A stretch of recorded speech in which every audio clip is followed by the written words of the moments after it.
Channel को subscribe करिए, bell icon दबाइए, ये वीडियो ज्यादा से ज्यादा लोगों तक पहुंचाइए।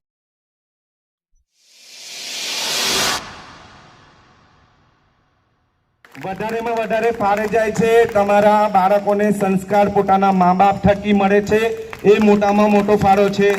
આ એના મમ્મી જે છે નમ્રતાબેન, એ મને 10 દિવસ પહેલા કહેતા હતા કે રોજ સવારે નવડાવે ને ત્યારે એમને વિશ્વેશ્વર આજ્ઞા ગવડાવે છે, એટલે ખૂબ મોટો પાયો છે। બાળકોને, નાના બાળકોને જો સંસ્કારિત કરવા હોય તો માતા અને પિતાનો મોટામાં મોટો ફાળો છે।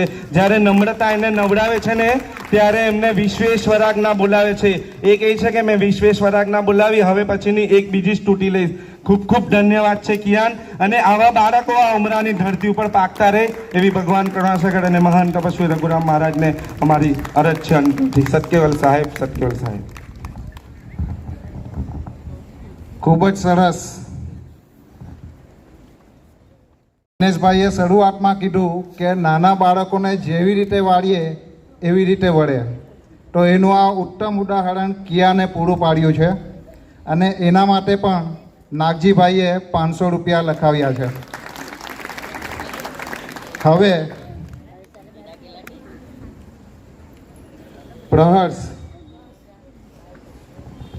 પ્રહર્ષને વિનંતી કે દિવ્ય પરમગુરુ વિશે પોતાનું વક્તવ્ય રજૂ કરે।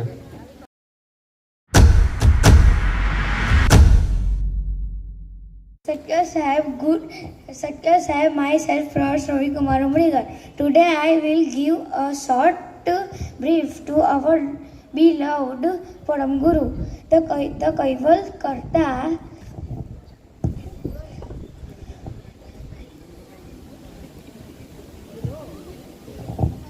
The Kaival Karta is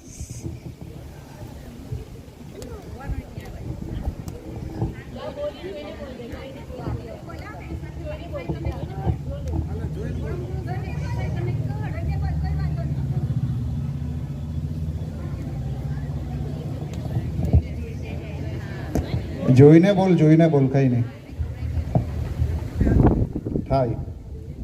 The Kaival Dharma was introduced in Vikram Samvat 1829 by Param Guru Srimad Bhagwan Karunasagar. He was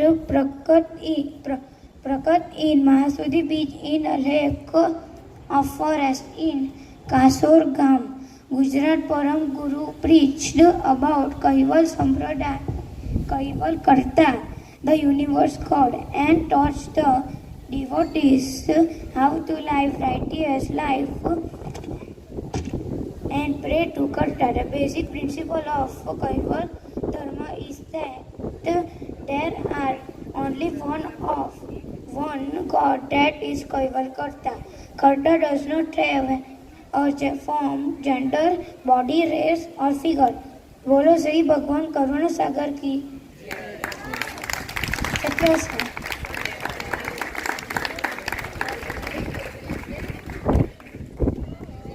very good પ્રહર્ષ, ખૂબ સરસ।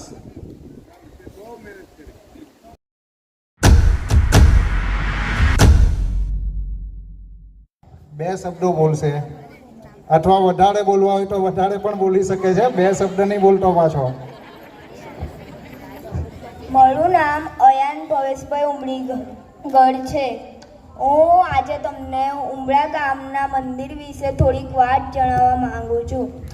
ભગવાન કરુણાસાગર મંદિર ઉમરામાં ઉમરાના તાપી કિનારે આવેલું છે।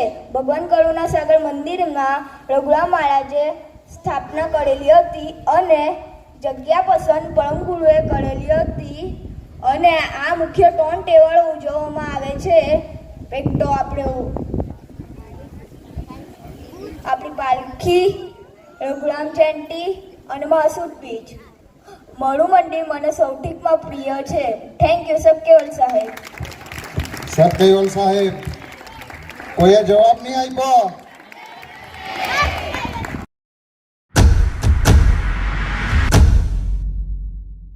મારા સટકૈવલ સાહેબ, આજે હું 26 માર્ચ મેં 5 તત્વો વિશે બોલવાનો છું ઇંગ્લિશમાં।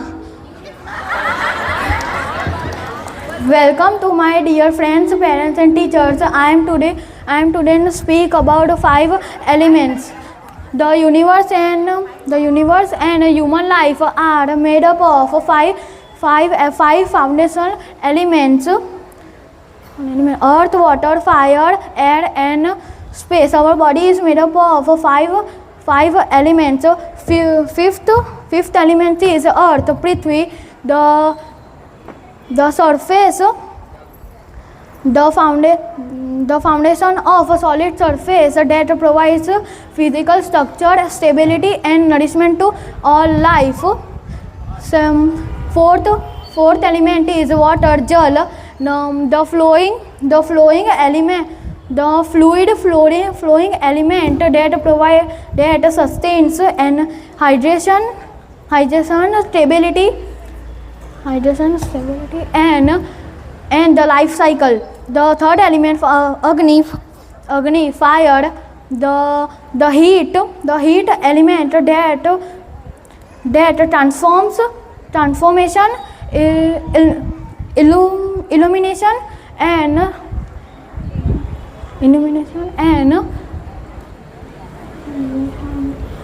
stable.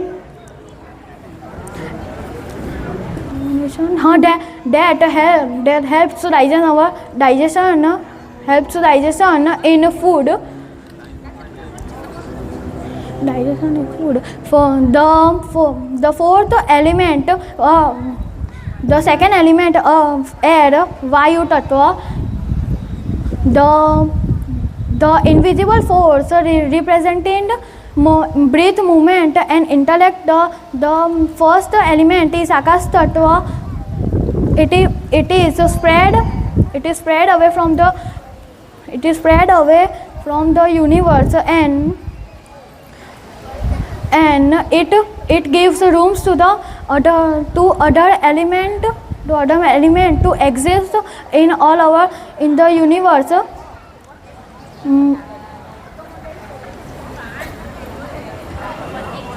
Thank you.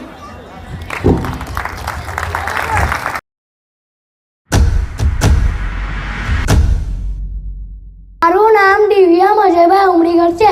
હું 6થા ધોરણમાં ભણું છું. મારા પપ્પાનું નામ અજયભાઈ ઉમરીગર છે અને હું રઘુરામજી મહારાજની વિશે થોડું ઘણું બોલવાનો છું. સંત શ્રી રઘુરામજી મહારાજનો જન્મ ખડગોધરા ગામે થયો હતો.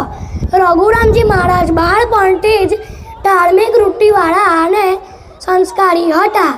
નાનપણથી જ ભજન કીર્તન અને ભક્તિ જ્ઞાન અને વૈરાગ્યની વાતોમાં રસ ધરાવતા હતા. ત્યારે રઘુવીરના માતા પિતા એમના બાલ્યકાળમાં જ ગુજરી ગયા હતા. રઘુવીરની સ્થિતિ અત્યંત ગરીબ હતી એટલે આથી પરાધીન સ્થિતિમાં એમણે 4-5 વર્ષ વિતાવ્યો. ત્યારે રઘુવીરને તો સત્ય જ્ઞાન પ્રાપ્ત કરવાની તાલાવેલી લાગી હતી એટલે એ તો જન્મસ્થાન છોડી અન્ય જ્ઞાની મહાપુરુષની શોધમાં નીકળી પડ્યા. હવે એમને મહંત વિહારીદાસજી મળ્યા. રઘુવીરને જ્ઞાન પ્રાપ્ત કરવાની તાલાવેલી જોઈ એમને સાસા મુકામે ભગવાન ગૌણસાગરને મળવા કહ્યું. જ્યારે રઘુવીર એક ઝાડને નીચે આરામ કરતા હતા ત્યારે તેમને સપનામાં ભગવાન ગૌણસાગર મળ્યા અને રઘુવીરને તેમના દર્શન મળી ગયા. સત કૈવલ સાહેબ.